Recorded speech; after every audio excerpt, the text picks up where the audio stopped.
देखिए, अब बायोडाइवर्सिटी के जो महत्व थे, इंपॉर्टेंस थी, वो आपने जान ली थी, जिसमें आपने जाना था कि क्या उनका औषधीय महत्व है, क्या उनका इकोनॉमिक इंपॉर्टेंस है, क्या आर्थिक महत्व है, क्या पर्यावरणीय महत्ता थी उनकी।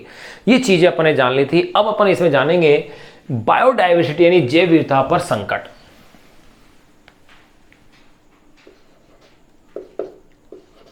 जैव विविधता पर संकट। जैव विविधता पर संकट यानी कि थ्रेट्स ऑफ बायोडाइवर्सिटी।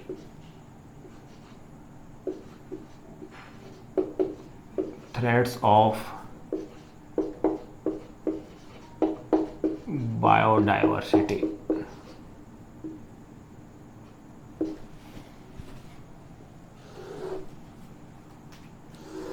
जैव विविधता पर संकट यानी कि थ्रेट्स ऑफ बायोडाइवर्सिटी।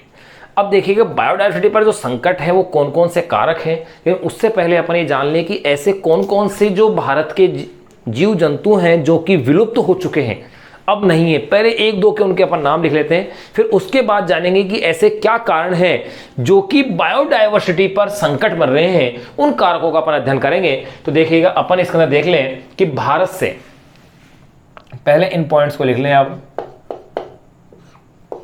भारत से अपन इंडिया संबंधी बातें कर रहे हैं, राजस्थान संबंधी बातें कर रहे हैं। भारत से निम्न प्रजातियां,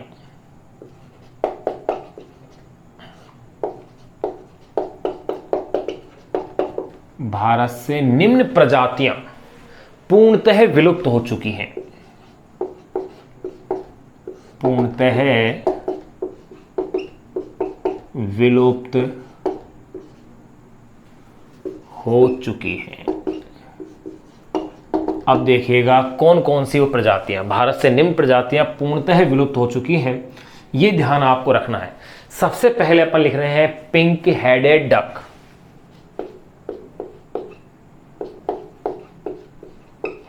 पिंक हेडेड डक।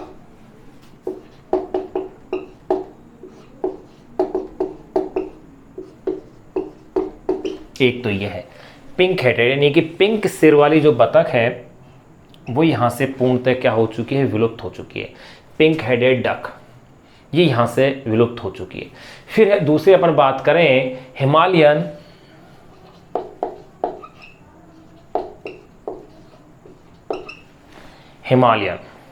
अपन कह रहे हैं हिमालयन क्वालिस यानी कि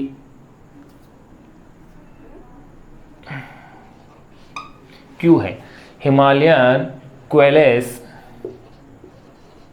क्वेलिस कह दें या क्वेल कह सकते हैं, यानी कि हिमालयन क्वेल, ये भारत से पूर्णतः जो विलुप्त हो चुके हैं। एक है हिमालयन क्वेल। अब हिमालयन क्वेल के बाद एक है एशियन चीता।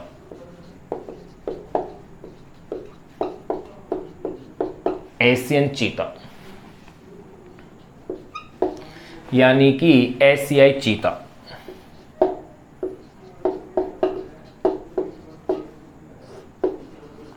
एशियाई चीता ये वो जंतु हैं जो भारत से पूर्णतः विलुप्त हो चुके हैं, वो प्रजाति हैं। दूसरी अपन बात कर रहे हैं जावाइन गेंडा यानी कि जावाइन रेनोसेरस। जावाइन रिनोसियर्स, रिनोसेरस या इसे आप कह दीजिए जावाइन गेंडा। भारत से पूर्णतः विलुप्त हो चुकी प्रजातियां हैं जावाइन गेंडा, जिसे अपन कह रहे हैं। ये वो प्रजातियां हैं एक्सेट्रा इत्यादि। यहां अपन ने मेन प्रजातियों के क्या है नाम लिख लिए हैं कि ये प्रजातियां वो हैं जो भारत से पूर्णतः विलुप्त हो चुकी है। Pink headed duck, Himalayan quail, एशियाई चीता, जावाइन गेंडा, ये भारत से पूर्णतः क्या है विलुप्त हो चुके हैं। अब अपन बात करेंगे जैव विविधता पर संकट के कारण क्या है। एक बार पहले आप इनको नामों को नोट कर लीजिए, फिर उस संकट के कारणों की अपन चर्चा करेंगे। देखो अपन इसमें पढ़ रहे हैं जैव विविधता पर संकट। अब अपन इसमें जानेंगे जैव विविधता पर संकट के कारण।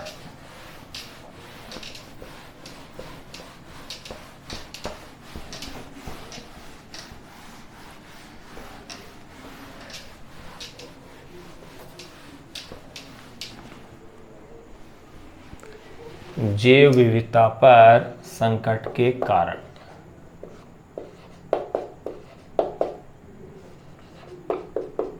जैव विविधता पर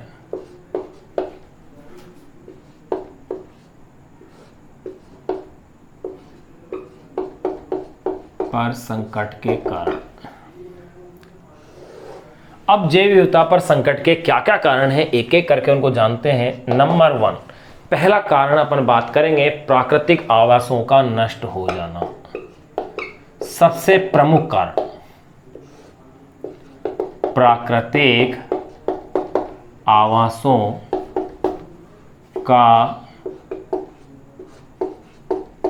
नष्ट हो जाना, ये सबसे प्रमुख कारण माना जाता है प्राकृतिक आवासों का। देखिएगा, जिस आवास में जो जंगली जानवर हैं निवास कर रहे हैं, अगर उनके उन जंगलों को, वनों को अगर काट दिया गया है, नष्ट कर दिया गया है, तो उनमें ना प्रजनन होगा, ना उनकी संख्या में वृद्धि होगी। वो अपने आप में सर्वाइव नहीं कर पाएंगे, जीवन यापन उनका नहीं हो पाएगा। तो सबसे मूल कारण प्राकृतिक आवासों का नष्ट हो जाना है। तो सबसे पहला कारण। नंबर 2 अपन कारण बात करें प्राकृतिक आवास विखंडन। दूसरा कारण है प्राकृतिक आवास विखंडन। देखो, प्राकृतिक आवास विखंडन क्या है? जो इनके प्राकृतिक आवास है वहां से जैसे कोई रेलवे लाइन निकल रही है या फिर कोई सड़क लाइन निकल रही है, होता क्या है, उस रेलवे लाइन के वहां से निकलने पर या फिर वहां कोई बांध बना दिया गया है जिससे उनका प्राकृतिक आवास क्या हो गया, नष्ट हो गया। ऐसी स्थिति में क्या होता है, जैसे रेलवे लाइन है, वहाँ उस अगर अभ्यारण्य से या किसी क्षेत्र से अगर रेलवे लाइन गुजर रही है तो अधिकांश जो जंतु है, कुछ जंतु जैसे बाघ है, ये उस ट्रेन की चपेट में आ जाते हैं और मर जाते हैं। तो यहाँ ये जो भी अपन कह सकते हैं प्राकृतिक आवास विखंडन, ये भी एक मुख्य रूप से जैव विविधता पर संकट का एक कारण है, जिसका सबसे अच्छा एग्जाम्पल आप ले सकते हैं दूधवा। जो अपन ले रहे हैं दूधवा राष्ट्रीय उद्यान जो है, ध्यान देखिएगा,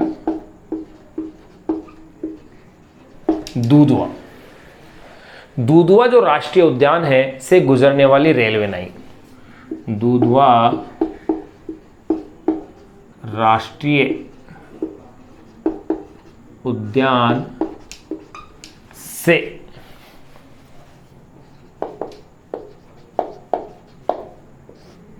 गुजरने वाली रेलवे लाइन, ये वो रेलवे लाइन है जिस पर बाघ जो है रेल की चपेट में आकर के मारे जाते हैं, और भी अन्य वन्य जीव हैं वो भी मारे जाते हैं। तो देखो, ध्यान रखिएगा, दूधवा राष्ट्रीय उद्यान से गुजरने वाली रेलवे लाइन, जो कि बाघ इसमें मारे जा रहे हैं। तीसरा जो अपन कारण देख रहे हैं, तीसरा कारण है जलवायु परिवर्तन।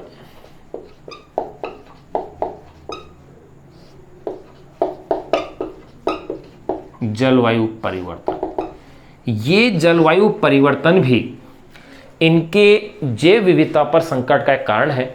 अगर तापमान में वृद्धि हो रही है, पृथ्वी के तापमान में निरंतर, तो बहुत से सूक्ष्म जीव ऐसे हैं जो कि समाप्त हो जाएंगे। काफ़ी अधिक जीव हैं जो कि जीवन यापन नहीं कर पाएंगे, समाप्त हो जाएंगे, उनमें जन्म की क्रिया पूर्ण नहीं हो पाएगी। तो जलवायु परिवर्तन, तो इस जलवायु परिवर्तन अपन कह सकते हैं, यदि पृथ्वी के ताप में, ध्यान रखिएगा, यदि पृथ्वी के ताप में, क्योंकि वर्तमान में पृथ्वी के ताप में ग्लोबल वार्मिंग के कारण ताप में क्या हो रही है, वृद्धि होती जा रही है। यदि पृथ्वी के ताप में 3.5 डिग्री सेल्सियस, याद रखिएगा भाई, 3.5 डिग्री सेल्सियस की वृद्धि होती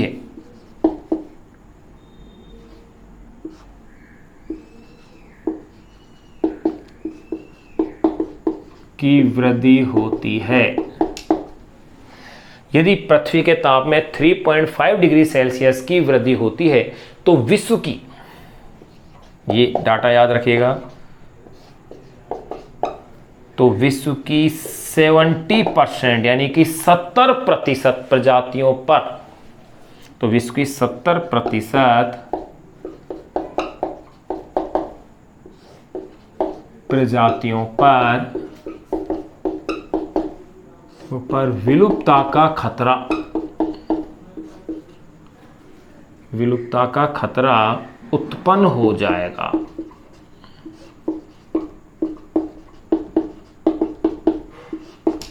तो ध्यान रखना, यदि पृथ्वी के ताप में 3.5 डिग्री सेल्सियस की वृद्धि होती है तो विश्व की 70% प्रजातियों पर विलुप्तता का खतरा क्या होगा, उत्पन्न हो जाएगा। फिर देखिएगा चौथा कारण। चौथा कारण जो ले रहे हैं अपन इस पर संकट का, वो है पर्यावरण प्रदूषण।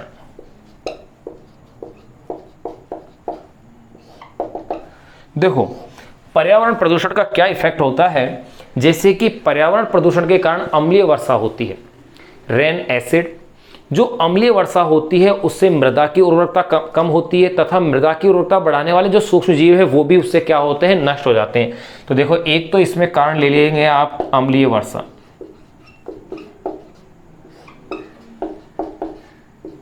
अम्लीय वर्षा या एसिड रेन कह दीजिए आप इसे। इस अम्लीय वर्षा के, क्योंकि प्रदूषण की वजह से, वायु प्रदूषण की वजह से क्या होती है, अम्लीय वर्षा होती है, और उस अम्लीय वर्षा से क्या होगा, काफी अधिक जीव, मृदा की उर्वरक क्षमता, तो फर्टिलिटी जो कैपेसिटी है, जो इसकी क्षमता है वो तो समाप्त होगी ही, साथ के साथ मृदा में पाए जाने वाले सूक्ष्म जीव वो भी क्या होंगे, नष्ट हो जाएंगे। एक तो अम्लीय वर्षा हो जाएगी प्रदूषण के कारण। दूसरा आप देख रहे हैं कि जो वायु प्रदूषण होता है उससे लाइकेन्स जैसे पौधे हैं वो नष्ट हो जाते हैं। ध्यान रखिएगा, लाइकेन्स इससे क्या होते हैं, नष्ट। इसीलिए तो लाइकेन्स को क्या कहा जाता है, वायु प्रदूषण का संसूचक कहा जाता है। थोड़ा सा प्रदूषण होते हैं तुरंत ही क्या होते हैं, मर जाते हैं। तो देखो फिर और अपन और क्या देख सकते हैं इसमें, आप ध्यान दीजिएगा, जैसे बतख,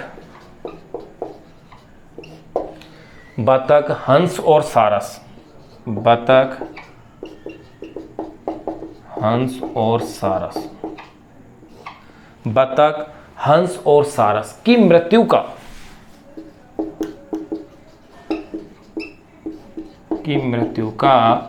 एक प्रमुख कारण, क्या नाम लिया मैंने, बतख, हंस और सारस की मृत्यु का एक प्रमुख कारण सीसा विषाक्तता है।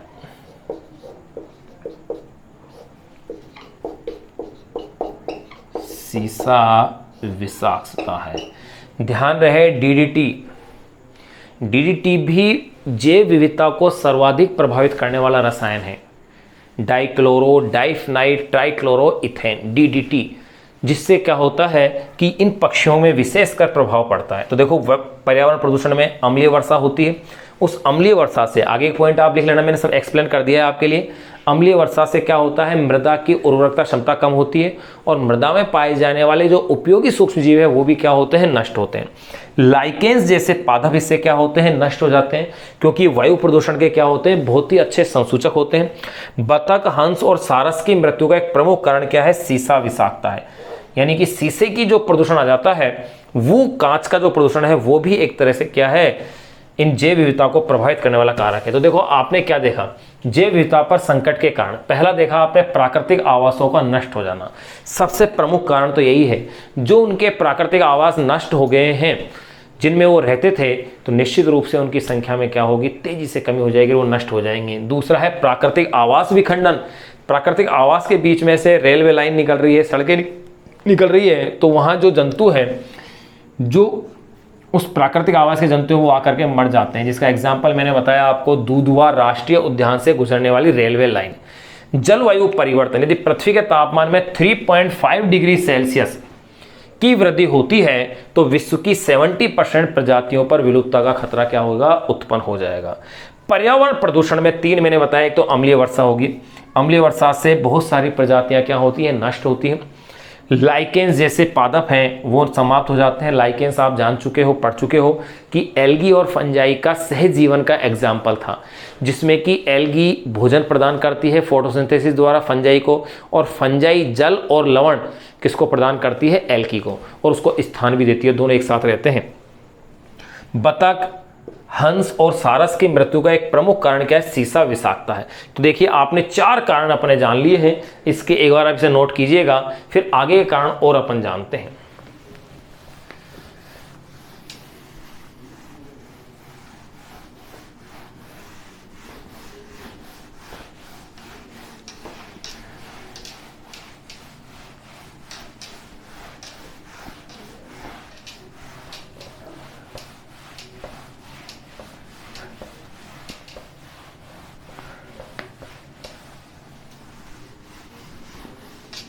तो देखिए भी जैव विविधता पर संकट के 4 कारण आपने जाने। प्राकृतिक आवासों का नष्ट होना, प्राकृतिक आवासों का विखंडन होना, फिर अपन ने जाना इसका नंबर था जलवायु परिवर्तन, और चौथा पर्यावरण प्रदूषण। 4 मुख्य कारण हो गए थे। नंबर 5, पांचवा जो है जैव विविधता पर संकट का कारण, वो है प्राकृतिक संसाधनों का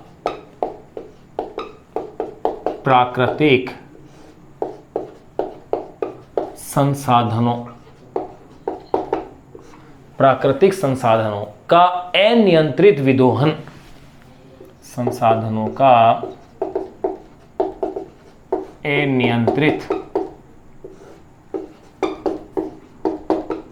विदोहन। प्राकृतिक संसाधनों का अनियंत्रित विदोहन। इसमें देखो आप क्या देख रहे हो, प्राकृतिक संसाधन जिनकी वजह से जैव विविधता बनी हुई है, अगर उनका अनियंत्रित अपन दोहन कर रहे हैं तो निश्चित रूप से जैव विविधता भी क्या आएगी, संकट में आएगी। इसका एक एग्जाम्पल, बहुत वैसे एग्जाम्पल्स बहुत सारे हैं, लेकिन अपन एक बड़ा इंटरेस्टिंग एग्जाम्पल जानते हैं, उसको जानेंगे कि देखिए यहाँ कुछ जो देश हैं जैसे यूरोप और उत्तरी अमेरिका, वहाँ पर मेंढक की टांग का उपयोग ये खाने का स्वाद बढ़ाने के लिए करते थे। तो इसके लिए भारत सहित कई देश जो है यहाँ से मेंढक को क्या करते थे, भेजते थे।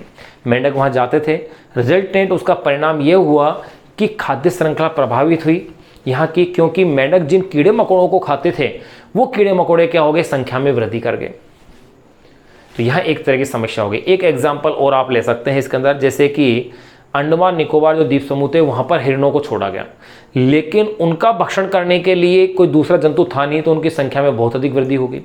फलस्वरूप वो गाँवों में आने लग गए, खेतों को खराब करने लग गए। तो ये कुछ इस तरह के अनियमित थे, यानी प्राकृतिक संसाधनों का अनियंत्रित विदोहन, जिसके अंतर्गत अपन मेंढक वाला एग्जाम्पल जरूर लेंगे। तो देखिएगा आप इसमें लिख लेते हैं कि यूरोप एवं उत्तरी अमेरिका में, यूरोप एवं उत्तरी अमेरिका में, यूरोप एवं उत्तरी अमेरिका में मेंढक की टांगों का उपयोग, अमेरिका में मेंढक की टांगों का उपयोग, यूरोप एवं उत्तरी अमेरिका में मेंढक की टांगों का उपयोग खाने में स्वाद बढ़ाने के लिए,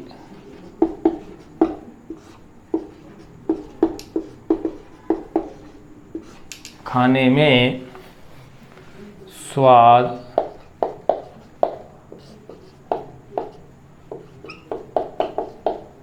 बढ़ाने के लिए किया जाता था।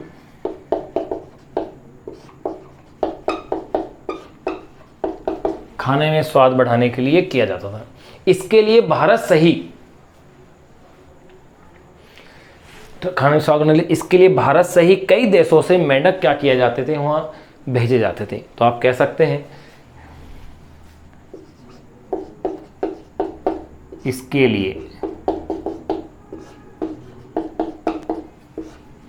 लिए भारत सहित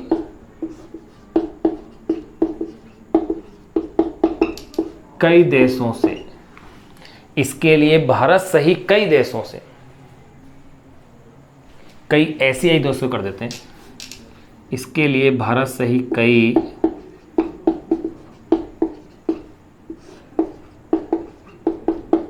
एशियाई देशों से।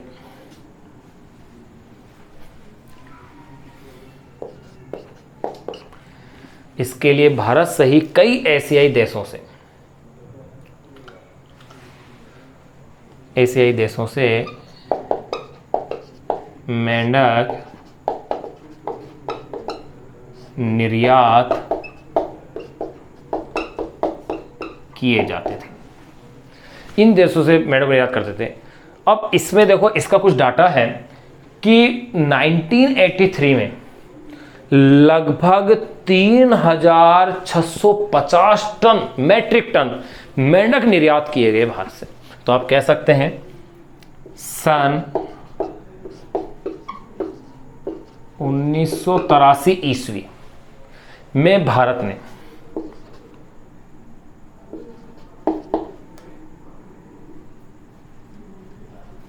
सन 1983 ईस्वी में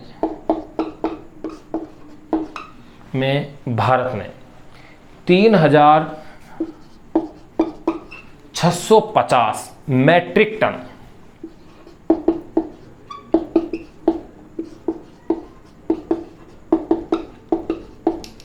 टन मेंढक, ध्यान रखिएगा, 3650 मैट्रिक टन मेंढकों की टांगे, मैट्रिक टन मेंढकों की टांगे निर्यात की।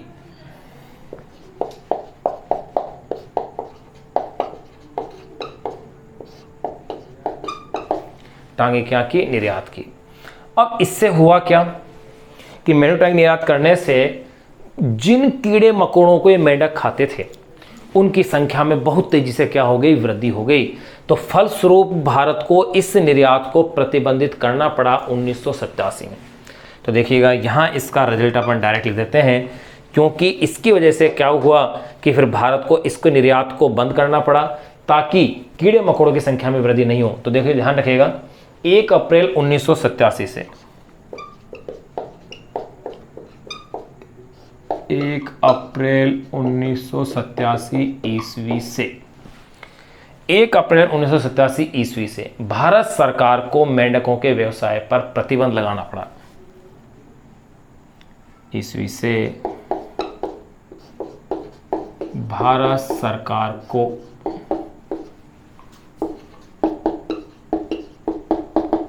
मेंढकों के व्यवसाय पर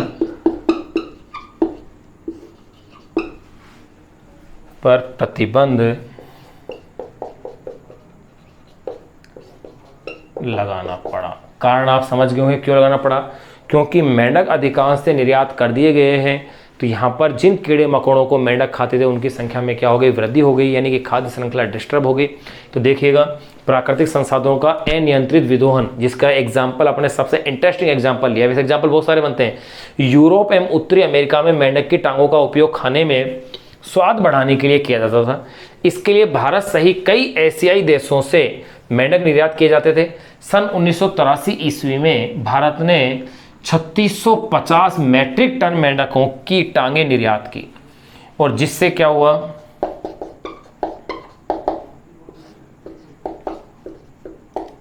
जिससे कीड़े मकोड़ों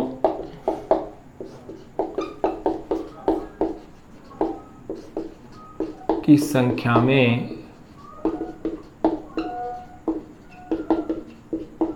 तेजी से वृद्धि हुई। जिससे कीड़े मकोड़ों की संख्या में तेजी से क्या हुई? वृद्धि हुई। इसलिए 1 अप्रैल 1987 ईस्वी से भारत सरकार को मेंढकों के व्यवसाय पर क्या करना लगाना? प्रतिबंध लगाना पड़ा। तो यहां अपन ने 5 उसके जो है कारण वो अपन ने जान लिए हैं। फिर नंबर 6 अपन बात करेंगे, वो बड़ा इंपॉर्टेंट टॉपिक है, वह है विदेशी प्रजातियों का आक्रमण। विदेशी प्रजातियां जो है, यहाँ की जो देसी प्रजातियां हैं उनके क्षेत्र पे क्या कर लेती है? अतिक्रमण कर लेती हैं, जिससे उन्हें भोजन, आवास, इन व्यवस्थाओं के लिए संघर्ष करना पड़ता है। वो विलुप्ति की कगार पर पहुंच जाती है। कौन कौन सी ऐसी प्रजातियां हैं उनको अपन जानेंगे, तो एक बार आप इसे नोट कीजिएगा।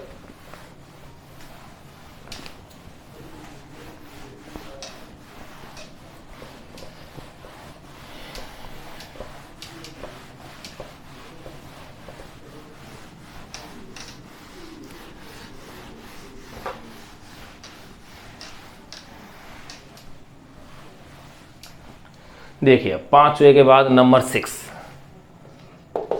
ये थोड़ा सबसे इंपॉर्टेंट पार्ट है भाई इसमें। नंबर 6 अपन लेते हैं विदेशी प्रजातियों का आक्रमण। विदेशी प्रजातियों का आक्रमण।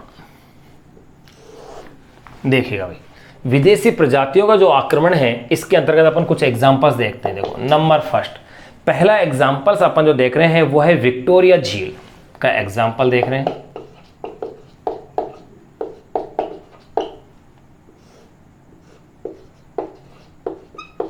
विक्टोरिया झील जो कि यह है दक्षिण अफ्रीका में।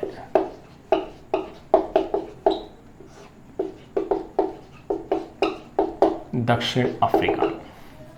देखो इस विक्टोरिया झील में हुआ क्या, इस विक्टोरिया झील की एक स्थानबद्ध यानी कि एंडेमिक प्रजाति की एक मछली है जिसका नाम है सिक्लिड।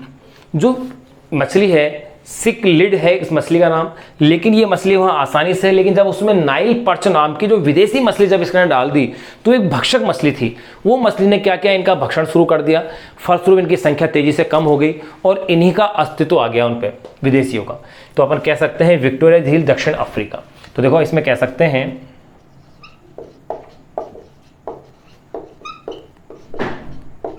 इस झील में स्थानबद्ध प्रजाति यानी कि एंडेमिक स्पीसीज, स्थानबद्ध प्रजाति की मछली सिक्लिड की मछली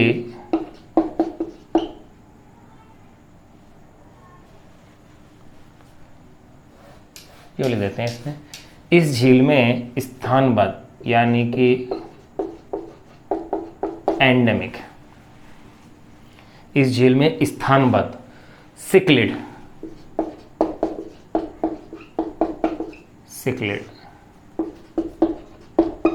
प्रजाति की मछली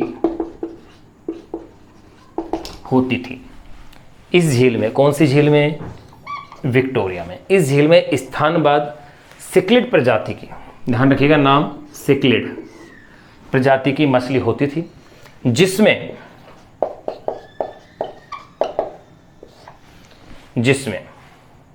नाइल पर्च, जिसमें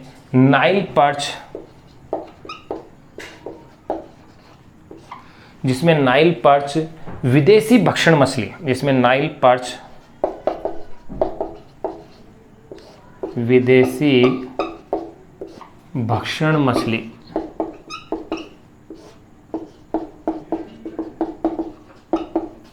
के आ जाने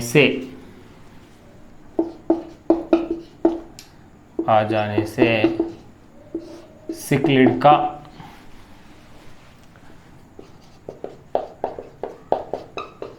अस्तित्व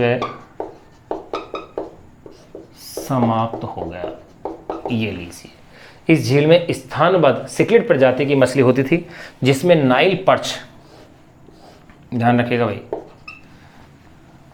और ये है सिक्लिड।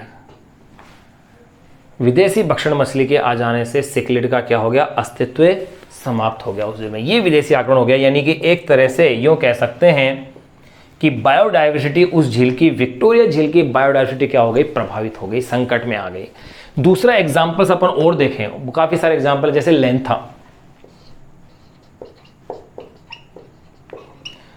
ध्यान दीजिए, दूसरा लेंथा अंग्रेज क्या है 1807 में भारत लाए थे और कलकत्ता के बॉटनिकल गार्डन में इस पौधे को लगाया था, लेंथा। इसे 1807 ईस्वी में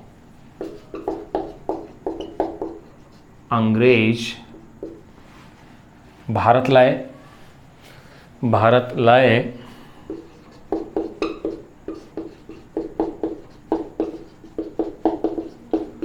और कलकत्ता के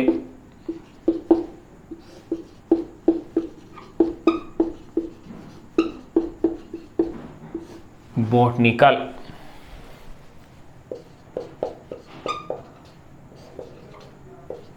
गार्डन में लगाया। तो देखो भाई, विदेशी पौधा था, इसके उस बॉटनिकल गार्डन में लगाने से वहाँ के जो अन्य पौधे हैं उन पर क्या आ गया, संकट आ गया, उनका जीवन अस्तित्व संकट में आ गया। तीसरा एग्जाम्पल्स और देखिएगा आप, दो आपने देख लिए हैं, तीसरा अगर एग्जाम्पल्स और अपन देखें तो वह है जलकुंभी। बहुत ही कॉमन एग्जाम्पल, जलकुंभी बहुत ही तेजी से जल में बढ़ने वाली, जिसे हाइसिंथ भी बोलते हैं अपन, या इसे ही कहते हैं वाटर लिली। देखो, ये जिस जलाशय के अंदर ये उग जाती हैं वहाँ इतनी तेजी से फैल जाती हैं, जो कि विदेशी हैं, जो कि ब्राज़ील से लाए गए थे इसके बैंगनी पुष्पों के लिए अंग्रेजों द्वारा।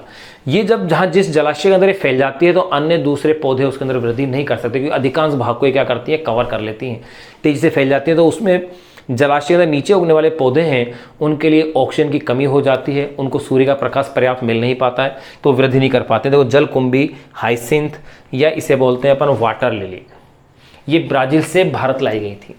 कहाँ आई थी? ब्राज़ील से भारत।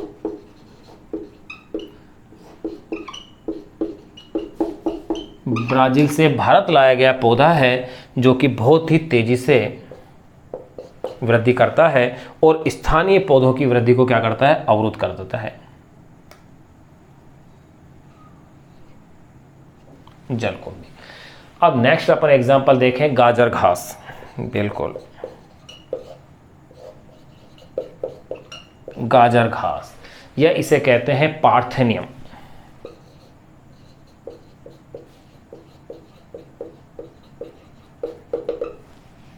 देखो भाई, ये ध्यान रखिएगा इसको भी। गाजर घास या जो पार्थेनियम होती है एक खतरनाक खरपतवार है, जिससे कि एलर्जी उत्पन्न करने वाला रसायन उत्पन्न होता है, जो कि अमेरिका से गेहूं के साथ यहाँ आ गया था और एक तरह से यहीं पर बस गया ये। तो गाजर घास या पार्थेनियम, तो इसके लिए आप यूँ कह सकते हैं कि खतरनाक ये क्या है, खतरनाक खरपतवार, खतरनाक खरपतवार है। और ये क्या करता है, एलर्जी वाले रसायन उत्पन्न करता है, जिनसे कि एलर्जी होती है।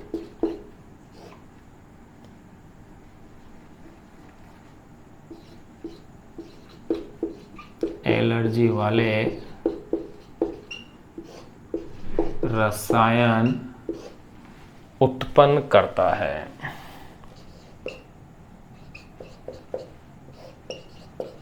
एलर्जी वाले रसायन ये क्या करता है, उत्पन्न करता है। ये सन 1950 में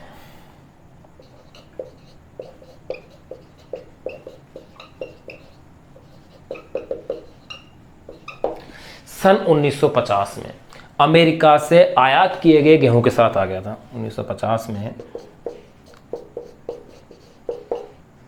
अमेरिका से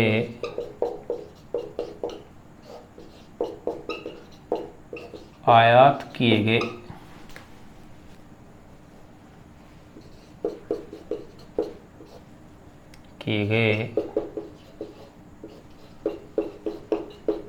गेहूं के साथ आया।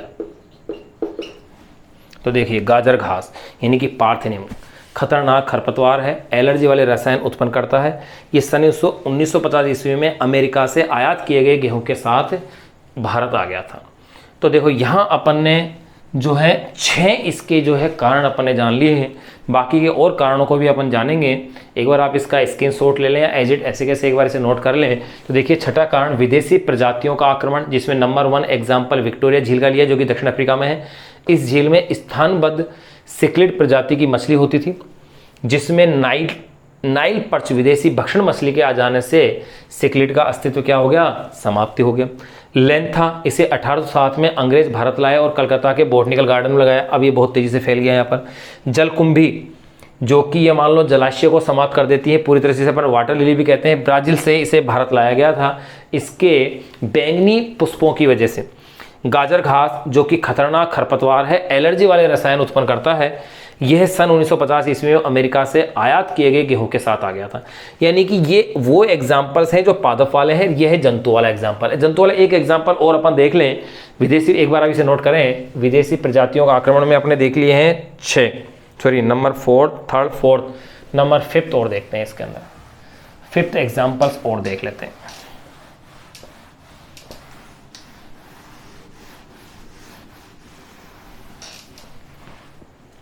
अब देखिए नंबर 5th है, उसके अंतर्गत अपन देखें तो और भी कई एग्जाम्पल्स हैं। वैसे एक बार आप इसे इतना ही नोट कर लें, ये काफ़ी है, क्योंकि और काफ़ी ज़्यादा हो जाएगा फिर ये आपके लिए लेक्चर काफ़ी बड़ा हो जाएगा। पॉइंट्स बस ये ध्यान रखना कि ऐसी प्रजातियां जो यहाँ नहीं होती थी लेकिन विदेश से यहाँ आ गई है, तो उन विदेशी प्रजातियों के कारण यहाँ की जो देसी प्रजातियां हैं उनके अस्तित्व को क्या आ गया, खतरा हो गया, उनके अस्तित्व को बहुत बड़ा खतरा उत्पन्न हो गया। तो यहाँ आपने देखा कि 6 जैव विविधता पर संकट के जो कारण है उसमें 6 कारण अपने जान लिए। अब नंबर 7 जो कारण है वो है कृषि एवं वानिकी में।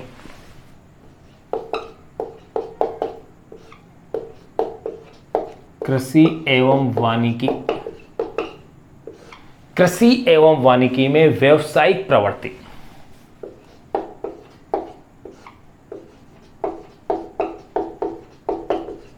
में व्यावसायिक प्रवृत्ति। अब देखो यहां मैं केवल हेडिंग लिख रहा हूं, डिटेल की आवश्यकता इसमें है नहीं, आप केवल वैसे ही समझ लेना इसे। इसमें होता क्या है कि किसान जो है अधिक लाभ प्राप्त करने के लिए, पहले तो हर प्रकार की प्रजाति के पौधे का उपयोग होता था, अब किसान क्या करता है, विशेष लाभ प्राप्त करने के लिए केवल संकर प्रजाति के पादपों का उपयोग कर रहा है। अगर इन फ्यूचर कभी अगर कोई अकाल पड़ता है या कोई अगर ये संकर प्रजाति नष्ट होती है तो फिर अन्न या धान की प्राप्ति कैसे की जाएगी, ये बड़ा संकट हो सकता है। तो देखो यहाँ दूसरा अपन क्या देखते हैं कि जो मवेशी है वो भी अधिक दूध देने वाले मवेशियों का ही उपयोग कर रहे हैं, और अन्य जो देसी नस्लें हैं वो क्या हो रही है, समाप्त हो रही है। उन्नत बीज व अधिक उत्पादन, यूँ कह सकते हैं आप इसमें उन्नत बीज, उन्नत बीज वे अधिक उत्पादन, उन्नत बीज वे अधिक उत्पादन, अधिक उत्पादन से, इससे क्या करते हैं, अधिक उत्पादन वाली फसलें उगाई जा रही हैं किसानों द्वारा। उन्नत बीज वे अधिक उत्पादन वाली फसलें, और यूँ भी कह सकते हैं अपन जो मवेशी हैं, जो मवेशी हैं जो कि यूँ कह सकते हैं अधिक उत्पादन वाले मवेशी पाले जा रहे हैं, अधिक उत्पादन वाले मवेशी इनको पाला जा रहा है। तो इन दोनों से क्या फर्क पड़ रहा है, इससे आनुवांशिक विविधता नष्ट हो रही है। इससे क्या हो रही है, आनुवांशिक, ध्यान रखिएगा, आनुवांशिक विविधता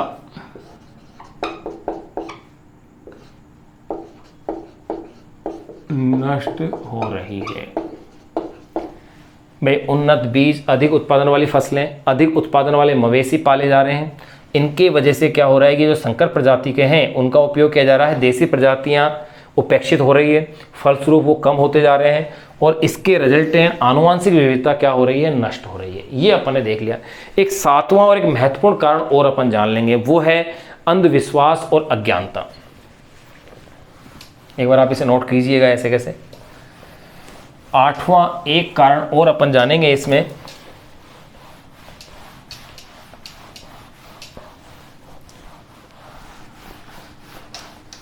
और वो है अंधविश्वास एवं अज्ञानता, नंबर 8।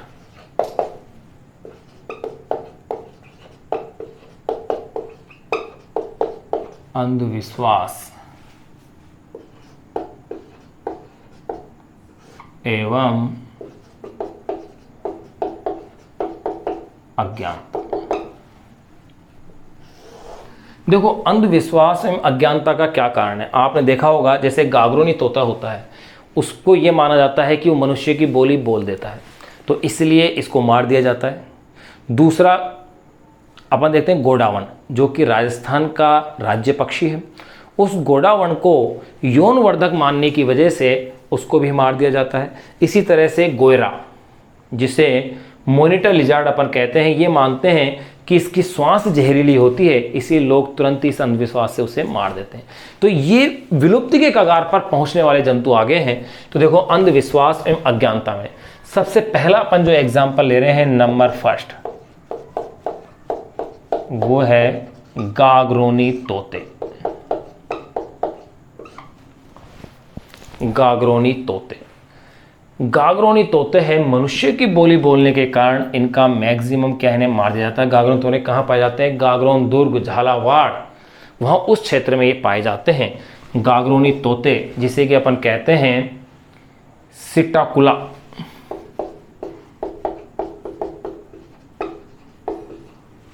देखो, गागरोनी तोते या इसे अपन कहते हैं सिटाकुला यूपर्सिया।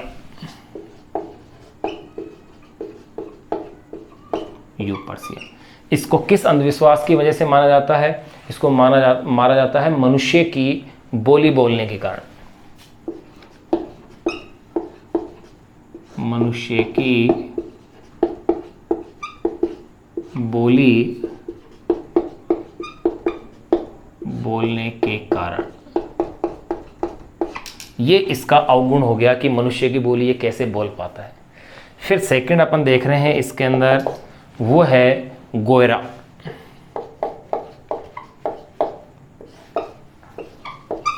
गोयरा या इसे आप कह सकते हैं गोयरा या मिनीटर, गोयरा या मॉनिटर,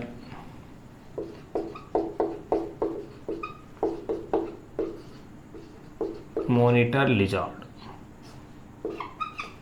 गोरा या मॉनिटर लिजार्ड, ये माना जाता है कि इसकी जहरीली सांसें होती हैं, जहरीली सांसों के कारण इसे मार दिया जाता है। तुरंत देखते ही लोग ग्रामीण परिवेश में गोयरे को देखते ही तुरंत लोग मार देते हैं। तो ये विलुप्ति के कगार पर आने वाला जंतु हो गया। फिर है गोडावण, जो कि राजस्थान का राज्य पक्षी है। इसे यौनवर्धक मानने के कारण इसका शिकार किया जाता है।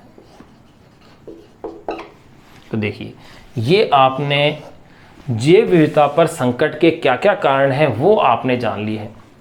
अब यहाँ अपने देखो, जो भी कारण थे इससे पहले आपने जान लिए थे कि जैव विविधता के क्या लाभ हैं। यहाँ अपन ने उसके कारण जान लिए कि उस पर क्या क्या संकट आ रहे हैं। तो देखिए, जैव विविधता पर संकट के कारण नंबर 8वां अपन देख रहे हैं अंधविश्वास एवं अज्ञानता। गागरोनी तोते हैं, उसे मार दिया जाता है क्योंकि मनुष्य की बोली बोलता है, इस वजह से इस गागरोनी तोते को मार दिया जाता है। फिर दूसरा है गोयरा, ये मानते हैं कि इसकी जहरीली सांसों के कारण इसे मार देते हैं। और गोडावण जो है यौनवर्धक मानने के कारण इसका क्या किया जाता है? शिकार किया जाता है। देखो, आपने 8 कारण जान लिए। पहला था प्राकृतिक आवासों का नष्ट होना, दूसरा कारण आपने जाना था प्राकृतिक आवास विखंडन, तीसरा आपने पढ़ा था जलवायु परिवर्तन, चौथा जो आपने पढ़ा था वो था पर्यावरण प्रदूषण, फिर 5वां आपने जाना था प्राकृतिक संसाधनों का अनियंत्रित दोहन या विदोहन के कह सकते हैं आप, अनियंत्रित दोहन। फिर छठा आपने पढ़ा था विदेशी प्रजातियों का आक्रमण होना। फिर 7वें नंबर पे आपने जो जाना है वो है कृषि और वानिकी में व्यावसायिक प्रवृत्ति होना, जिसकी वजह से आनुवंशिक विविधता क्या हो रही है? क्षीण हो रही है। फिर है अंधविश्वास और अज्ञानता। एक बार आप इसे नोट कीजिए एज इट ऐसे कैसे।